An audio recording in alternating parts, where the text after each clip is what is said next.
அதாவதுங்க home loan சீரியஸ்லங்க எல்லா விஷயத்தை பத்தியுமே நம்ம வீடியோ வெளியிட்டுட்டோம். ஸோ லாகின்க்கு என்னென்ன வேணும், லாகின் டாக்குமெண்ட்ஸ் என்னென்ன வாங்கணும், எப்படி வந்து லோன் எலிஜிபிலிட்டி அசஸ் பண்ணுவாங்க, லீகல் அண்ட் டெக்னிக்கல் எப்படி பார்ப்பாங்க, எந்தெந்த டாக்குமெண்ட்ஸ்லாம் அதுக்கு வாங்குவாங்க, ஸோ அதுக்கப்புறம் கட்டின வீட்டை வாங்கினா எப்படி லோன் பண்ணுவாங்க, புதுசா வீடு கட்டுறதுக்கு எப்படி லோன் பண்ணுவாங்க, இந்த மாதிரி எல்லாமே சொல்லிட்டோம். இப்போ லோனுக்கு எல்லாமே ஓகே. இதுக்கு எவ்வளோங்க சார்ஜஸ் பண்ணுவாங்க, இதுக்கு என்னென்ன சார்ஜஸ்லாம் வரும் அப்படின்றத பத்தி தான் இன்னைக்கு இந்த வீடியோல நம்ம சொல்ல போறோம். வீடியோவை ஃபுல்லா பாருங்க.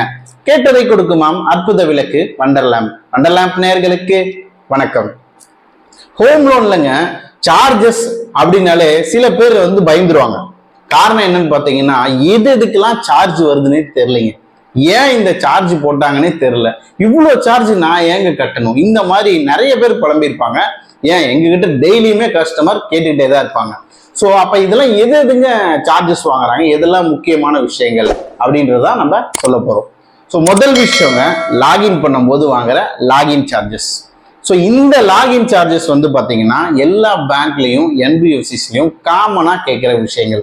இது ஆவரேஜா பாத்தீங்கன்னா 3000 ரூபாயில இருந்து 5500 ரூபாய் வரைக்கும் வாங்கிட்டு இருக்காங்க. இது கம்பல்சரி பே பண்ணுங்க. ரெண்டாவது விஷயம் லீகல் சார்ஜஸ். இந்த லீகல் சார்ஜஸ் வந்து பாத்தீங்கன்னா ஒரு சில பேங்க்ஸ்ல வாங்குறாங்க, ஒரு சில பேங்க்ஸ்ல ப்ராசஸிங் ஃபீயோட சேர்த்து வாங்கிடுறாங்க. மூணாவது விஷயம் டெக்னிக்கல். ஸோ இந்த டெக்னிக்கல் வந்து பாத்தீங்கன்னாங்க யார் என்ஜினியர் உங்களுக்கு வந்து ரிப்போர்ட் கொடுக்குறாரோ அவங்களுக்காக போடுற சார்ஜஸ். இதுவும் ஒரு சில பேங்க்ல தனியா வாங்குறாங்க, ஒரு சில பேங்க்ல ப்ராசஸிங் ஃபீயோட ஆட் பண்ணி வாங்குறாங்க. நாலாவது விஷயம் ப்ராசஸிங் ஃபீ. இந்த ப்ராசஸிங் ஃபீ வந்து பாத்தீங்கன்னா ஸ்டார்டிங் ஒரு நல்ல பெரிய பேங்க் இருக்குங்க, ஒரு பிரைவேட் செக்டரா இருக்கட்டும் இல்ல கவர்மெண்ட் செக்டரா இருக்கட்டும், ஒரு நல்ல பேங்க் அப்படின்னா உங்களுக்கு கன்ஸ்ட்ரக்ஷனை பொறுத்த வரைக்கும் 0.5ல இருந்து 1% வரைக்குமே வாங்குறாங்க. ஆனா என்பிஎஃப்சிஸை பொறுத்த வரைக்கும் உங்களுக்கு 1%ல இருந்து 3% வரைக்குமே வாங்கிட்டு இருக்காங்க. ஸோ இது நீங்க எங்க வாங்குறீங்களோ அதை பொறுத்து தான். பேங்கா இருந்தா அப் டு 1% வரைக்கும், என்பிஎஃப்சிஸா இருந்தா அப் டு 3% வரைக்கும் வாங்குறாங்க. பட் ஆவரேஜா ஒரு 1.5% ப்ராசஸிங் ஃபீக்கு எடுத்துக்கோங்க.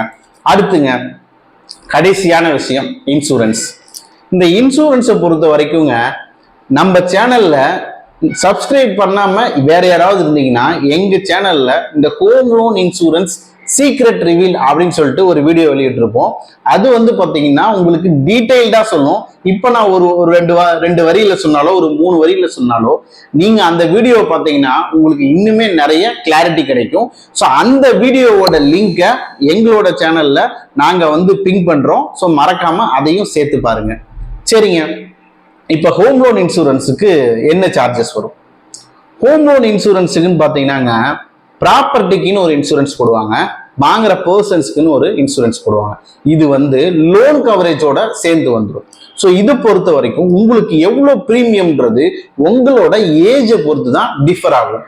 நம்ம ஒரு ஆவரேஜா சொல்லணும்னு வச்சுக்கோங்களேன், ஒரு 1ல இருந்து 3% வரைக்கும் இந்த இன்சூரன்ஸ் சார்ஜ் பண்றாங்க. ஸோ இவ்வளவுதாங்க ஹோம் லோனுக்கு உண்டான சார்ஜஸ். ஸோ இதை தவிர நீங்க பண்ணக்கூடிய செலவுகள் என்னன்னு பார்த்தீங்கன்னா ரிஜிஸ்டர் ஆஃபீஸ்ல பண்ற எம்ஓடி. இதுக்கும் பேங்க்குக்கும் சம்பந்தம் கிடையாதுங்க. இது டைரக்டா நீங்க ரைட்டர் ஆஃபீஸ்லயோ இல்ல ரிஜிஸ்டர் ஆஃபீஸ்லயோ நீங்க பே பண்ணி நீங்க எம்ஓடி பண்ணிக்கலாம். அதுக்கும் வந்து பாத்தீங்கன்னா கிட்டத்தட்ட ஒரு பெருசா ஒன்றும் சார்ஜஸ் வந்து ரைட்டர் எதுவும் வாங்க மாட்டாரு. ஸ்டாம்ப் டியூட்டி மட்டும் பாத்தீங்கன்னா வாங்குவாங்க.